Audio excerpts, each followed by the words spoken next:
સમાચાર પોરબંદરમાંથી કે જ્યાં એમ કે ગાંધી અંગ્રેજી માધ્યમની શાળામાં એબીવીપીએ વિરોધ કર્યો। શાળાના 26 પ્રવાસી શિક્ષકોને છૂટા કરાતા વિરોધ નોંધાવ્યો। ગુજરાતી માધ્યમના શિક્ષકો ભણાવતા હોવાથી મુશ્કેલી નિરાવ ઊભી થઈ છે। એબીવીપી તાળાબંધી કરે તે પહેલા પોલીસે 13 લોકોની અટકાયત કરી લીધી। શાળાના 1178 વિદ્યાર્થીઓનું ભાવિ અંધકારમાં હોવાનો આક્ષેપ પણ કર્યો છે।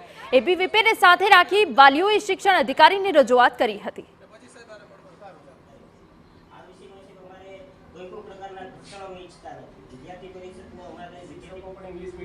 ત્રણ દિવસ પહેલા ડીઓ સાહેબને એમઈએમ સ્કૂલના જે પ્રશ્ન છે કે રાતોરાત 22 જેટલા પ્રવાસી શિક્ષકોને ઘર ભેગા કરી દેવામાં આવ્યા હતા અને 1178 જેટલા ઇંગ્લિશ મીડિયમના વિદ્યાર્થીઓનું ભવિષ્ય જ્યારે જોખમાઈ ગયું હતું ત્યારે 3 દિવસનો અલ્ટિમેટમ સમય આપવામાં આવ્યો હતો સાહેબને કે જો 3 દિવસની અંદર પ્રવાસી શિક્ષકોની પાછી ભરતી કરવામાં નહીં આવે અથવા તો કાયમી શિક્ષકોની ભરતી કરવામાં નહીં આવે તો અખિલ ભારતીય વિદ્યાર્થી પરિષદ આંદોલનના માર્ગે ઉતરશે।